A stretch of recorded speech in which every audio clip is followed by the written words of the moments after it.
we begin? Is that everyone you think, Holly? Yeah. Brilliant. I hope I'm not mute. Good morning, everybody. Welcome to our September breakfast back online.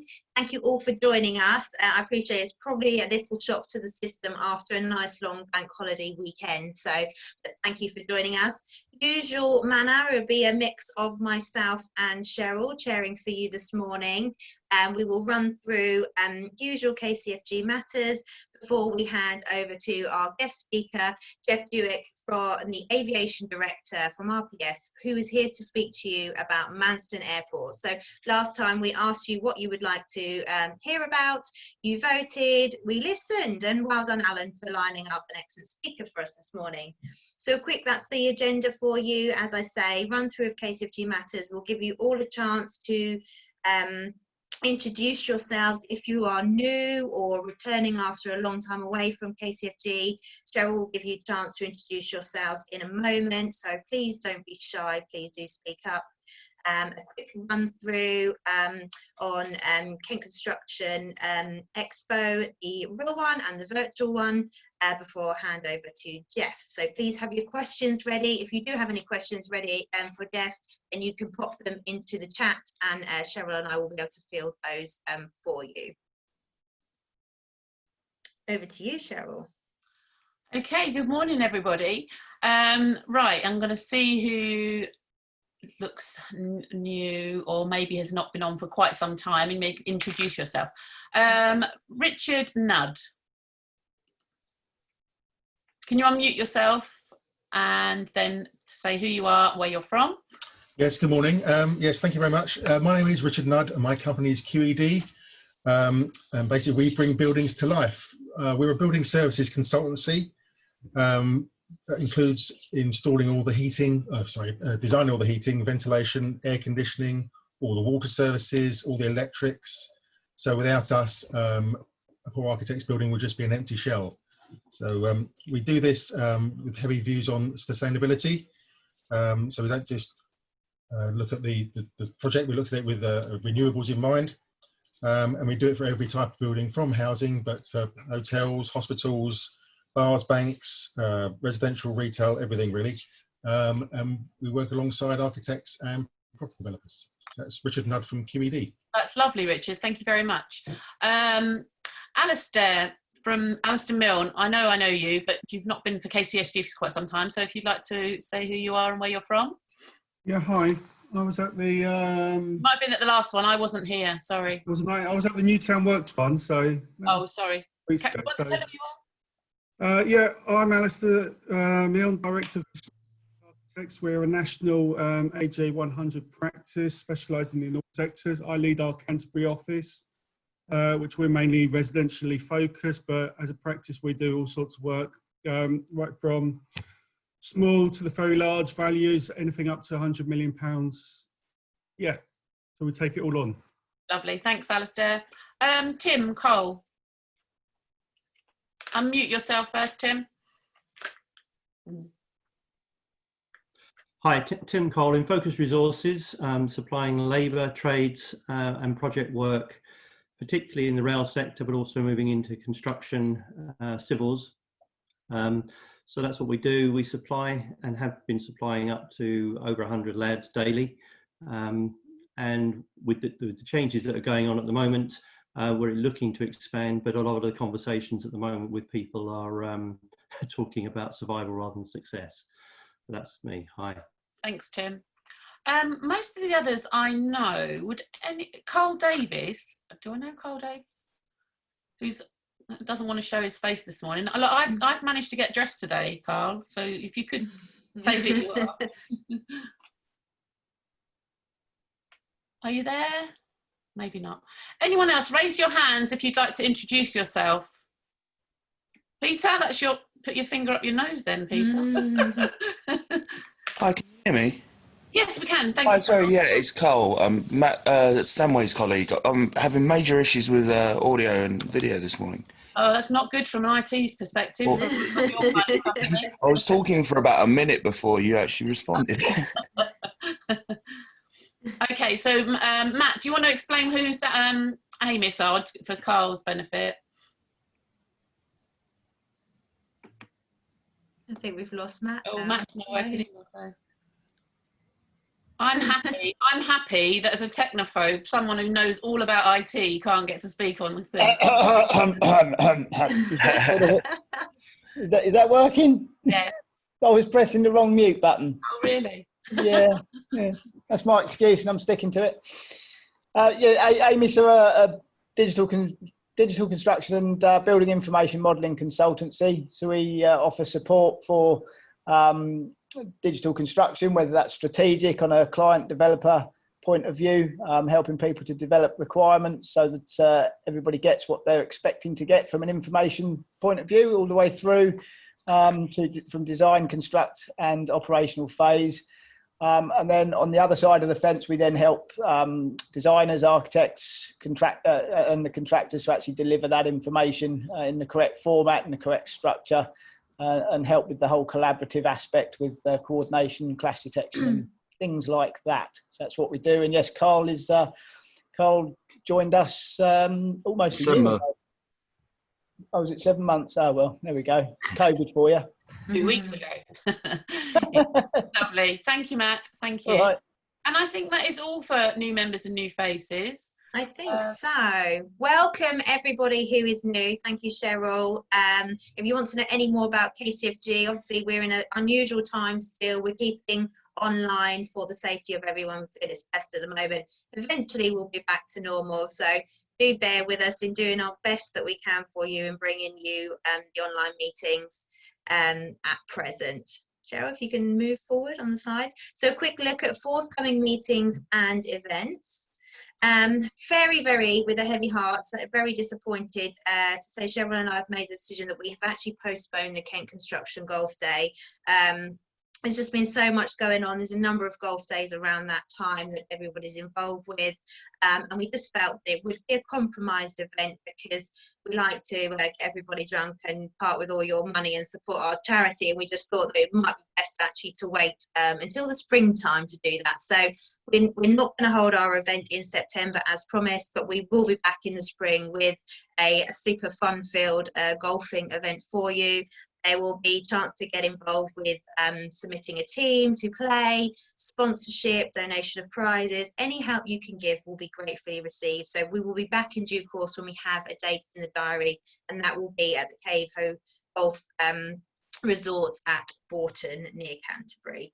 If you do want to know any more, just drop myself or Cheryl an email. So the next KCFG, please make a note in your diaries. It won't be the first Tuesday. Well, it won't be the first Tuesday of the month because we'll be there before that on Thursday, the 1st of October. So for those of you who don't know, there's another slide. Okay. So just that's it. Move on. Oh, okay, move on. I'm talking too much. Sorry, go back. Hang on. No, is that the right side now? Okay, so a quick look at forthcoming Kent and Victor Chamber of Commerce events. Turning the new normal into new business. The Chamber hosts a number of online events to support you in your business. That event will be on Thursday the 10th of September, and that's at 10:15 a.m. If you want to book onto that, you just go onto the Kent and Victor Chamber of Commerce website and book your slot. And they also have their virtual business networking on Tuesday the 15th of September. So there's 2 events there. If you want to get involved, just drop onto the website and book your place. So as we say, pop the date in your diaries. The next KCFG meeting will be the first part of the Kent Construction Virtual Expo. So with the postponement of the actual Construction Expo managed by Revolution Events, we just felt that that would have been a compromise event. So we decided they would postpone it till February 2021. Is it the 11th of February, Nick? I think that is. In the meantime, we're going to have the virtual expo. The KCFG breakfast will be the first part of that, and then we will continue throughout the day. It's hosted by Cheryl and myself, so even if you just want to join for the fun factor, we'll have a great day. You can drop in and drop out. You just need to register your interest with the Chamber to book your place. It's free. We've got a number of great speakers already lined up. looking at Kent Women in Construction. We've got the fabulous Sandy Rees-Jones. We've got Wilmot Dixon looking at passive house schools. Our very own wonderful Andrew Metcalf will be here talking about PR and marketing in the new normal. Mike Whiting from Kent County Council. We've approached a number of other speakers. We're just waiting for confirmation, but it will be a damn-packed, fun-filled day and very interesting and informative. So please do put that date in your diaries. Join us for KCFG first thing, but please do stay during the day, and there'll be a number of speakers of interest, I'm sure. Also, if you know of any speakers or anybody you would like to hear from, please let us know, because we're approaching different people for different things. We've got 4 different stages, and there'll be speakers on each of those stages. So Elle, can you just explain those stages? Yes, so we have the main stage. That's where KCFG will be hosted, and there'll be a number of speakers throughout the day. We'll take a sneak peek at the Kent property market report. We've got a number of our chamber patrons who will be taking slots and talking about their specific areas of expertise, operating under the new normal. That will be all on the main stage. We have a health and wellbeing stage, because that's so important at this time. So looking at mental health, first aid training, just how to communicate in a crisis, all things that may have been affecting our mental health. It's so prevalent in the construction industry anyway, but with COVID, it's been really brought to the forefront. So we will have that specific stage. We'll have a workshop stage looking at various technology, environmental considerations, quality, all things like that. And then we will also have a next generation stage where we'll be looking at apprenticeships, hoping to have construction youth trust. That's where Sandy Rees-Jones is talking about women in construction coming forwards.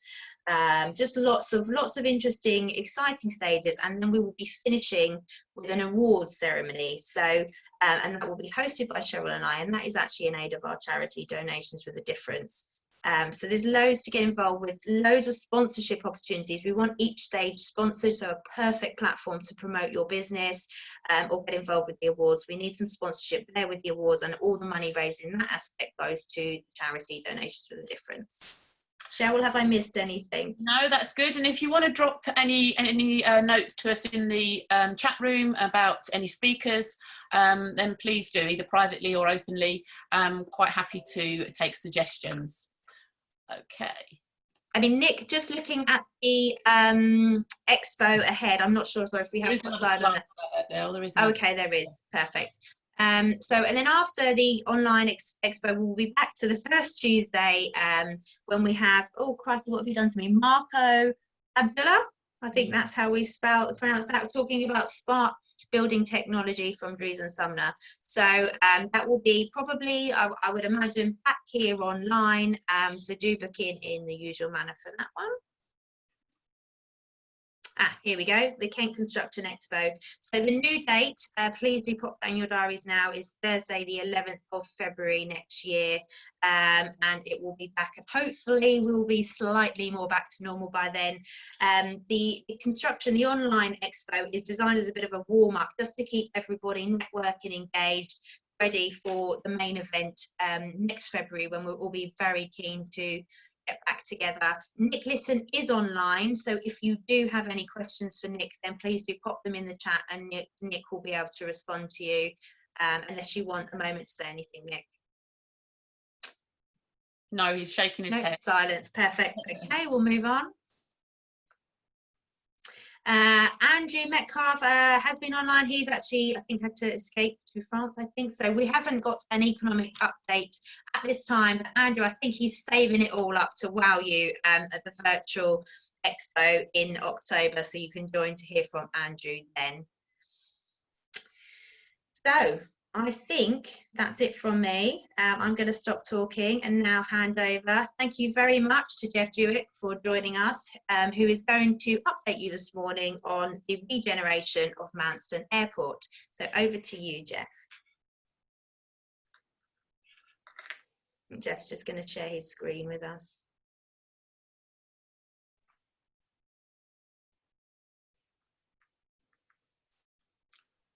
Morning, Jeff. Morning. Okay. Let me just get the right one.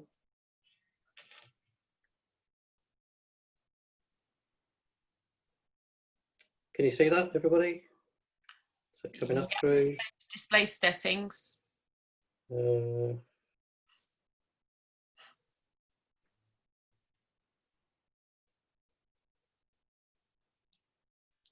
you not see that? Yeah, I think we just need to go back up to the display settings, Jeff, as we did earlier, and then it Yeah, comes to no, I the can't seem main. to get that again. I might have to come out of the presentation. It's not coming up on my screen at all. Good old technology. We love it. We did practice this I earlier, know, everybody. So let me just see if I.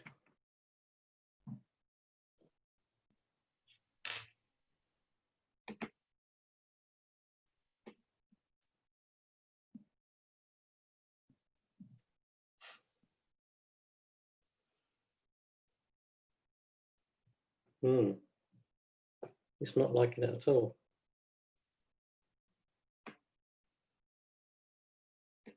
Can you go to slideshow at the top there and then go from beginning? I've just done a slideshow again. Oh, there we go. Right, this should work. This should work. How's that? Brilliant. Perfect. Perfect. Well done. Hey, right, okay. Right, sorry about that, everybody. Okay, I'll start off. Thanks, Ella, for the introduction. As I say, my name's Jeff Jewick. I'm RPS Aviation Director. Been involved in Manston for about 4 years. So what I'll do, I'll just give you a bit of a history about myself and RPS, just to set the scene, and also about the client I'm working for, RSP. I thought it'd be useful just to give a bit of history on Manston for people might not know about the airport. I'm sure a lot of people do, but I'll just a very brief history of the airport, and also about the development plans, and also construction opportunities, which I'm sure those last 2 bullet points are the ones that everybody wants to listen to and understand. Before I just go into RPS, I just get introduced myself. I'm a chartered civil engineer. Been working in the aviation industry for just over 25 years now.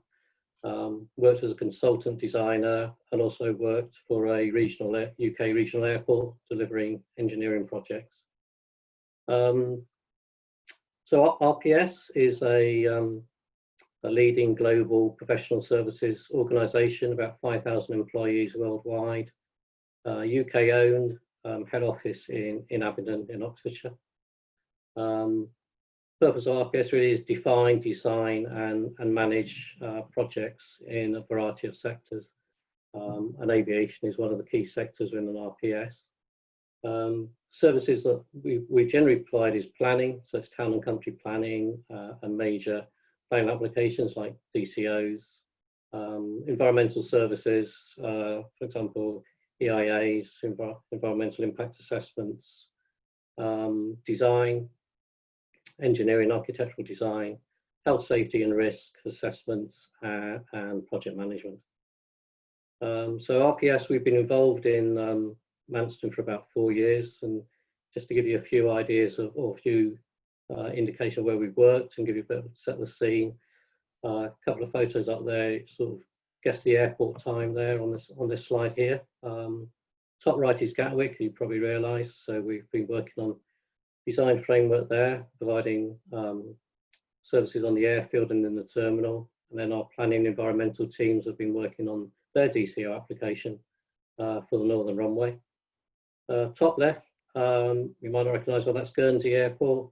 So we designed and managed and provided all the services related to the airside infrastructure. So the whole of the airside infrastructure was redeveloped, the runway, taxiways, approach lights, etc.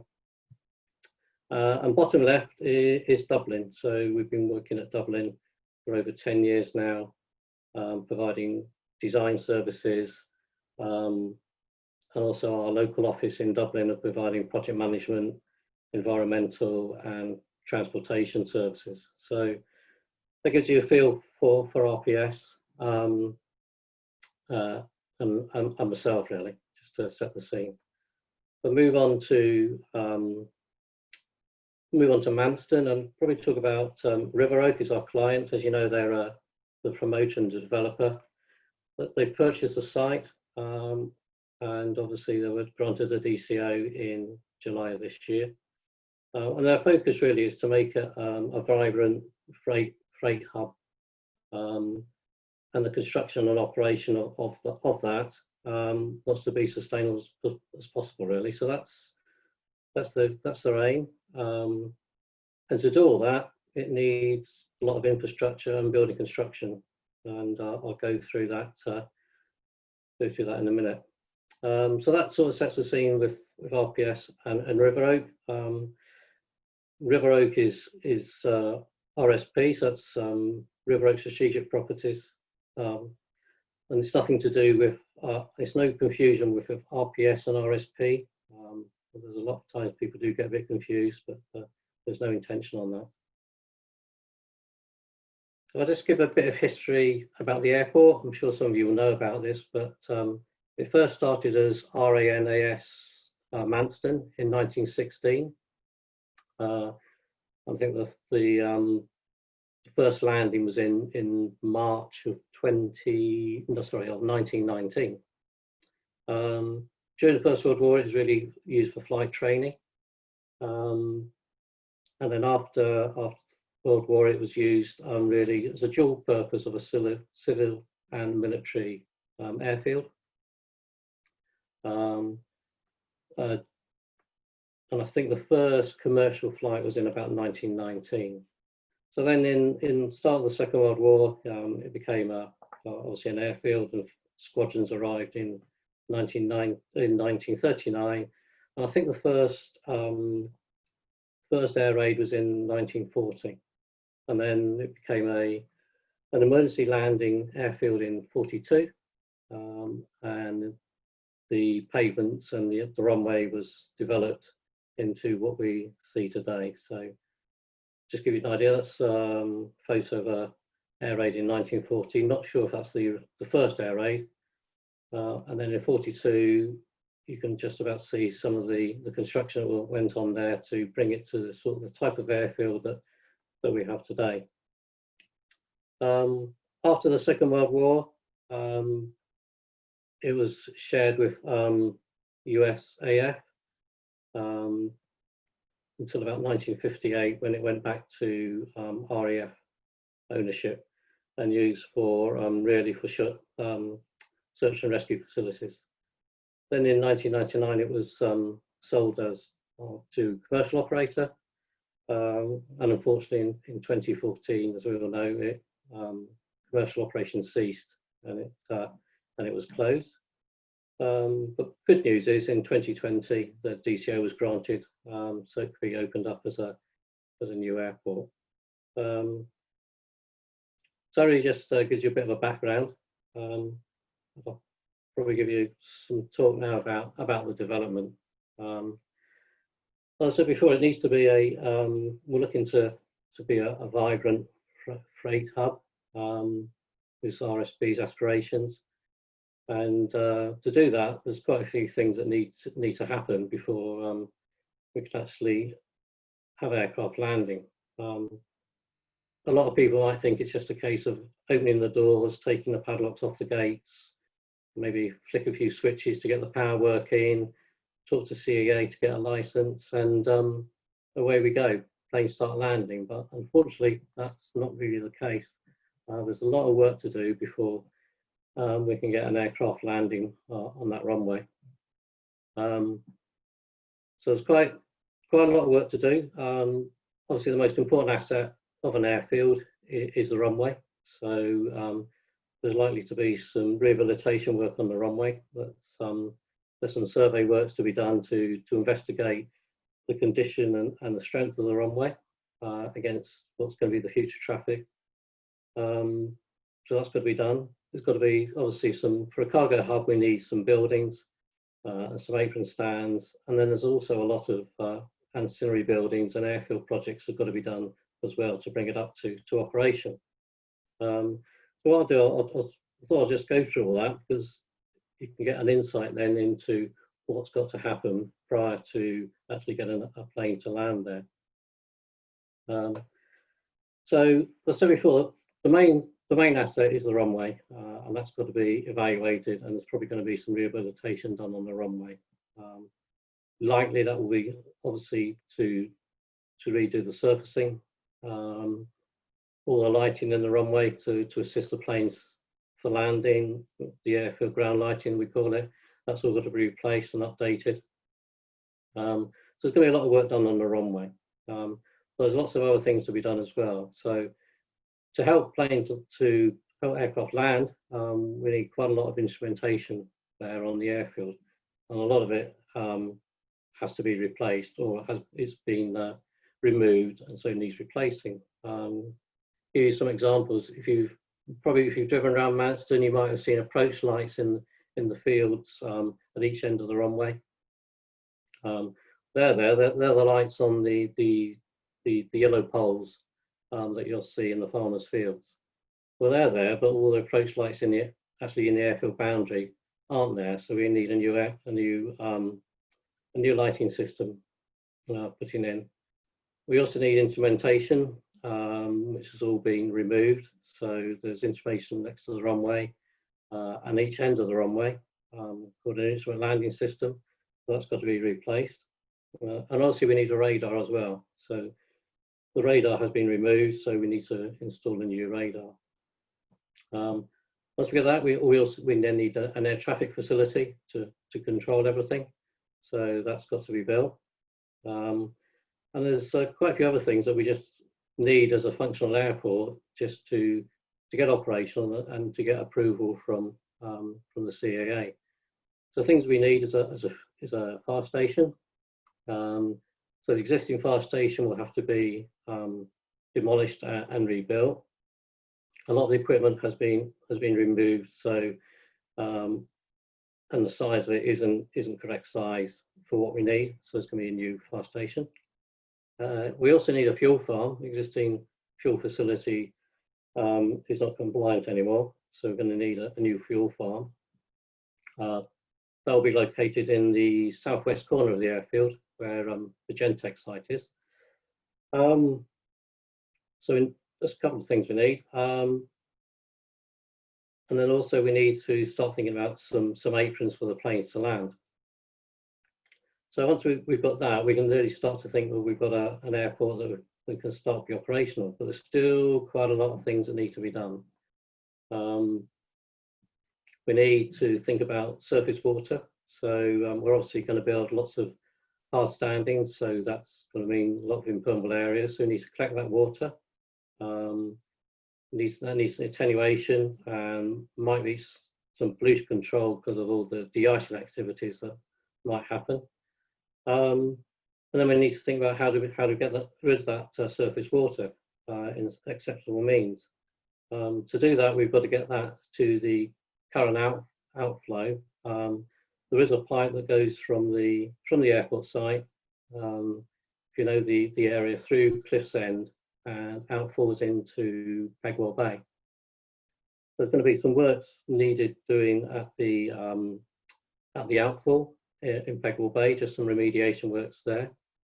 But also we need probably a new pump system to get all the water down into the outfall in the southwest corner of the airfield.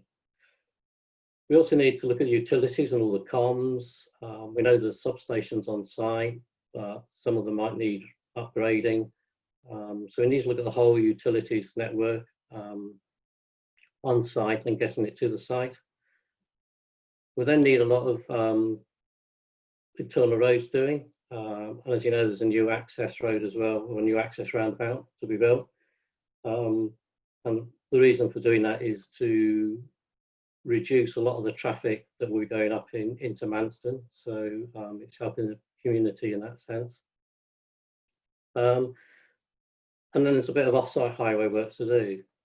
Once we've done all that, we can then start thinking about building cargo buildings. So although the idea is to make this a freight hub, there's a lot of work to do before we can actually start thinking about putting up some cargo buildings. So once we've done all that, and we've got some cargo buildings, we then have an operational airfield.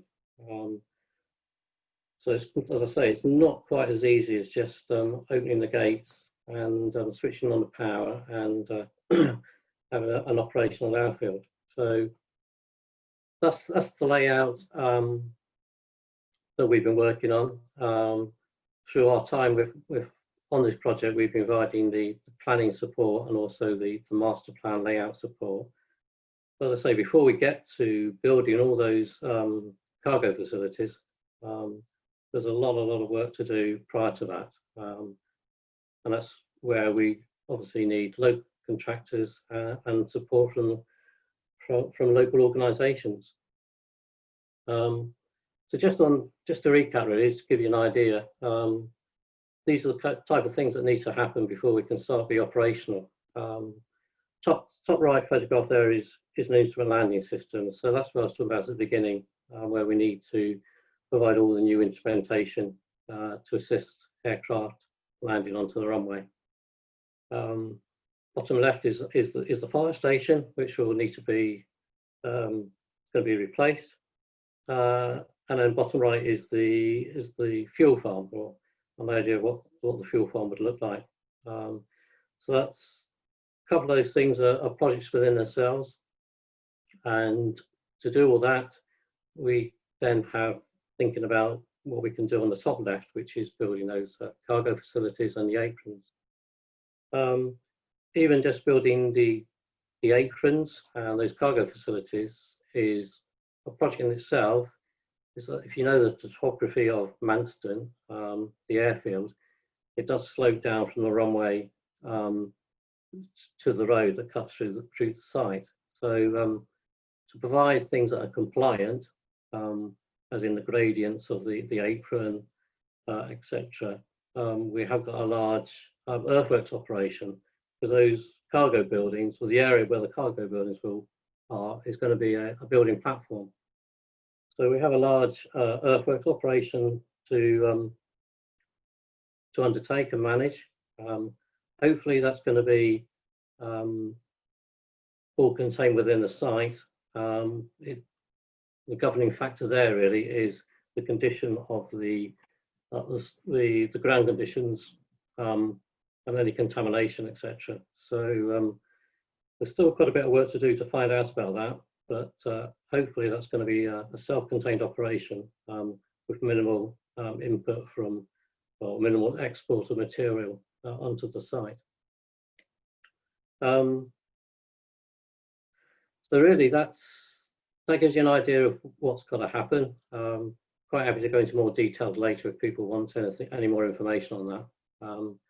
But basically, the initial phase or initial spend is about 300 million of construction works, which will take that through to operational of an airport and some cargo facilities. So that's going to be all undertaken during what we call a landside situation. So obviously it's prior to the airport being operational. If you ever worked on an airport, the airport environment, you know, as soon as you become operational and you have to do works airside, it's much more difficult to do and a lot more expensive. So the initial planned works will all be done in a normal, what we call landside situation. Do we need local contractors to help? Absolutely. We are governed really by that on the principal contractor, but there is a desire to hire local based contractors. River Oak have made that clear, and there is things in the DCO requiring the use of local contractors, local labour, and setting up a partnership board to do that. So yeah, absolutely, there's opportunities, and it makes complete sense to provide or bring in local contractors and employment. As I mentioned, in the DCO, there is a requirement for a local employment partnership board to be set up, which helps. And also in that, there is a local RM plan that River Oak have to set up. And I do know there has been some initial discussions about that. That's quite well underway with discussions with councils and local education establishments. The DCO, as I say, requires this partnership board to be set up. Hiring policy is also required. And one of River Oak's views is that they want to make this airport part of the community and assist the community. So that also includes education, training, apprenticeships as well. So it's not just during the construction, it's also during the operation of the airport where they want to bring local employment into the airport. But to do that, people need to be trained and have the right skills. So there is requirement there to set up training and skills establishments. And hiring locally is obviously top of the list. River Oak have made that commitment, and we'll carry on with that. So is there opportunities for innovation? Absolutely, again. We can see there's great opportunities for things like maybe modular buildings, providing that bit of flexibility in the construction and also in the phasing of the airport. Solar and PV, definitely. So I'd say maybe is there opportunities for innovation? Yes, but it's probably more on sustainability. The idea of the airport is to make it sustainable as it can during construction and operation. So ideas on any sustainability items would be really useful. As I say, solar and PV, yes. Some people might say, what about green roofs? Well, yes, possibly, but you just got to remember with green roofs, birds and aircraft don't mix. So on airports, you have to be very careful. Electric vehicles, definitely. You can see why like most airports now are using electric vehicles for airside operations. So there's definitely opportunities there.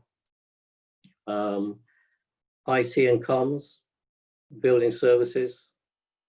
Obviously, there's lots of buildings to be done. There's lots of comms and IT services between all those buildings and get everything operational. So I can obviously see there's opportunities there. And as I say, modulation, flexibility, I think is key. And so there's any organisations out there who want to be involved, there's certainly going to be opportunities there.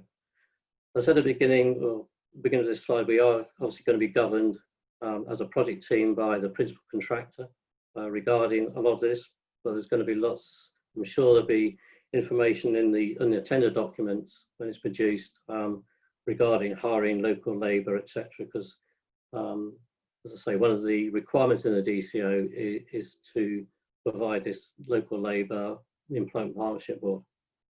So if that gives you a bit of a flavour of what's coming since the DCO has been approved. Timeline, it's probably a bit difficult to say at the moment. We're going to start to have more discussions with River Oak, but we're probably looking at I would say a 3-year period from start of design to becoming operational. One of the first things to do will be to do a lot of survey work, certainly on the runway and site investigation works. That's already planned. That can sort of start immediately, and that'll be the first thing to do. And then after that, we can start doing a lot more design work and procurement strategy, etc. So we're possibly looking at like a 3-year period to do that in. So really that was my sort of quick overview for you. Could talk about Manston for a couple of hours if you wanted to, but I know we haven't got the time to do that. So I'm really happy to just provide any answers to any questions if best I can, really. And I think when I mentioned to Alan before, I was probably going to forward the team 2 contacts So if you do have any more information or you want to talk to anybody, I was going to provide 2 contact details. One would be the project manager within RPS, who will be looking after the procurement and the construction, and someone from River Oak who's in the same position, who will be responsible for construction and procurement. So I will forward those names on and contact details. So if you want to talk in more detail or find out more about the scheme and where you can input, you can do that through that means. I think they'll be the best people instead of coming through me. And then we've got some sort of structure in place. So I provide those details to you after this presentation, so you can talk to them directly if you need to. But I'm quite happy to answer any questions that you have out there that you want to answer. Thank you, Jeff. That was a very informative presentation and nice look back at some of the heritage and history of the site. So there's a couple of questions that have come through on the group chat. Alan, did you want to pose your question directly? Yeah, Jeff, thank you very much. That's a fantastic presentation. It seems like the emphasis is on cargo and freight. Is there any plans to have even a small passenger service, or not, as the case may be? No, you're right, there is. And in the DCR application, there was talk about passenger traffic, but at the moment the concentration is on the initial concentration is on cargo. But yes, there is the opportunity to have passenger traffic, and I think a lot. To be honest, I'm not involved in all the discussions at the moment, but a lot does depend on as you know, what's happened in the aviation industry over the last 6 months with COVID. So yeah, but in the master plan and in the plans, there is opportunities there for a passenger terminal in the future. Right, thank you very much. Thanks, Alan. And Mandy, you had you've popped in the chat there about a cargo facility that was built some years ago and fairly successful, whether that will continue to be utilised, and the difference in capacity once finished compared to just what they had with the original building. Mandy, is there anything to add to that, or happy for Jeff to just field that question? No, that was it basically. I can remember the original cargo unit being quite successful, but I think this is massively bigger. Absolutely correct, yeah. If I just go back a few slides.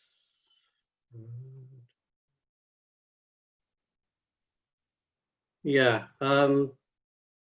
yeah, as you can see, as it gets developed, along this area here is where the existing cargo buildings are that you're talking about. And as you can see, they will, in the long-term plan, have to go, be demolished to build those aircraft stands and some of those final phase of the cargo buildings. So yeah, initially I think the plan is that some of those buildings will stay and may be used for storing vehicles, airside vehicles, etc. The long-term plan is those will have to go, because you're absolutely right, it's completely a bigger operation than there was there initially. And just on the technical issue, where those buildings are, to get to those by the aircraft, actually the gradients are non-compliant to get the aircraft down there, the taxiways. So in theory, they wouldn't be able to be used anyhow. We wouldn't have the authority from the CAA to use them because they've been non-compliant. So they can't be used for aircraft, but they'll be used initially, and then later on they will be, unfortunately, have to be demolished. Roughly how many cargo movements are we talking about when it's finally finished? Because I know there's always been a lot of objection from Thanet residents to activity at the airport. Yeah, well, to get the DCA, you have to have a facility that can take so many movements per annum. To be honest, I wasn't involved in all the forecasting, so I can't remember the total number, to be honest, of what the actual movements are, unfortunately. So yeah, sorry, I can't answer the total number of that, I'm afraid. Yeah, not to worry. Jeff, I mean, I used to work at do work down at Manston Over about 20 odd years ago, when the RAF was down there, and there were flights. Good old days. Yeah, there were flights in and out of there all of the time, and recently with the passenger terminals there as well. You're saying that the runways are unsuitable now. Will they need to be rebuilt? Not rebuilt. It would be rehabilitated. So it's possibly that it would have to have what they call an overlay. So just some more asphalt on top to strengthen it. At the moment, we haven't been able to get on site to do any evaluation. So certainly the surfacing will have to replace, because the surfacing, as you know, has been marked out for Operation Brock with the lorries. So the surfacing will definitely have to be replaced. Obviously, the aircraft that are going to be using it now and in the future are much heavier than they were used in when it was commercial, or even in World War II, etc. So I wouldn't say it's got to be replaced. It will just have to be rehabilitated to improve the strength, which normally involves what they call an asphalt overlay. What's great I took from your presentation is that using local contractors, and the supply chain. I mean, will that be consultants and contractors and all of the services that are needed? Will they be from the local supply chain? And how will you be engaging with that local supply chain? Well, a lot of it initially will be through the principal contractor, I would say, but I'm sure that the project team at the moment would be keen to understand what local labour or what local organisations are around or available, because that also helps on how to develop the procurement strategy, which is something that still needs to be undertaken by the project team. So I think it's a combination of, yes, it would be interesting to understand what the situation is now, so that will help with the procurement strategy, but we are governed by what will be who's appointed as principal contractor on the amount of local labour and materials. But to be honest, it makes economic sense to use local labour as much as you can if you're a principal contractor. Just makes absolute sense. So yeah, I see great opportunities really for the local construction in Kent. Well, maybe I know Nick Litton's on. Maybe meet the buyers at the Expo in February. Maybe Yeah. I think it's worth. As I say, I'm going to give you these contact details for you to, as a liaison then between Kent Construction and also RSP and RPS. So, and I think it'd be worth mentioning that as well to them when I give you the contact details about that event in February, because I think that'd be really useful. Yeah. Yeah, there's another question, although Eli said he's happy to supply a kitchen. Will the principal contractor be selected before the design is done? Is it going to be a design and build contract? Yeah, there's still, I'll be honest, there's still a lot of debate about that on the exact procurement route. So there could be, I would think, some design done now, and then probably maybe a two-stage with contractors at the moment. So yeah, I'll be honest, the exact procurement strategy has not been finalised. Is that a question? I'm not quite sure I can answer that one. No, sorry, that is my job. It would be dull if Cheryl's dogs didn't come online to say hello. I guess the dog didn't like the answer. I think we have one more question. Matt Samways, would you like to ask your question? Yeah, hi Jeff. Hi, Sam. Hi, going back to what you were talking about with the whole sustainability agenda and innovation. I don't know to what level you know about what might be coming up in the requirements from RSP regarding digital data handover for the airport. So focusing on your sort of asset management, so there's going to be a huge amount of assets within the airport, within all of those facilities, with the instrumentation, lighting, pump systems, etc. that you mentioned. In terms of handing that over into the operational phase, that can be hugely beneficial to the sustainability agenda. But in order to get it right, then that needs to be obviously in the requirements right from the very start to make sure everybody structures that data correctly. Both myself and Carl on the call here as well have got experience in doing this at London City Airport and at Heathrow Terminal 5. So we've seen this to varying degrees of success. And I think it'd be great to have a conversation with RSP about this. I totally agree. I think this is a good time to do it. So I'd certainly encourage, if you want to have those discussions with the two contact details that I provide, because if you've got experience of our airports as well, that's going to be extremely beneficial and really useful. So I would encourage you to do that, and I think it would be a great opportunity. Okay, great. Yeah, without a doubt, without a doubt. And you're absolutely right. I mean, the comms side of things, IT, really, really important, and something that doesn't want to get overlooked.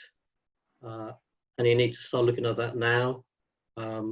Even when you're just even when you've just got layouts, even if you're at this stage of the project, we still need to start thinking about that. Because the last thing you want to do is do that 3/4 of the way through and end up redoing some of the buildings or redoing some of the concrete aprons because you need to get some comms through, So we are very keen that we make sure that we take all these items now and put them into the sort of like the box of design, so we're not doing any abortive works later. Yeah, that's exactly right. Yeah, so yeah, I'd encourage you, if you could, straight away to try and talk to these people. Yes, no, we will do. We'll yeah, brilliant. It'll be the guys at River Oak, would it, that we talk to directly? Well, I think the two contacts here, one is River Oak and one is RPS, project management. Right. So the two contacts I give you, they're working together on procurement strategy, and management of the project. So they'll be the best ones to contact first. Okay. No doubt they'll come back to me, but. Jeff, could you pop those into the chat box? Those two details, and then other people on the call have got that as well. That'd be great. Okay. Okay.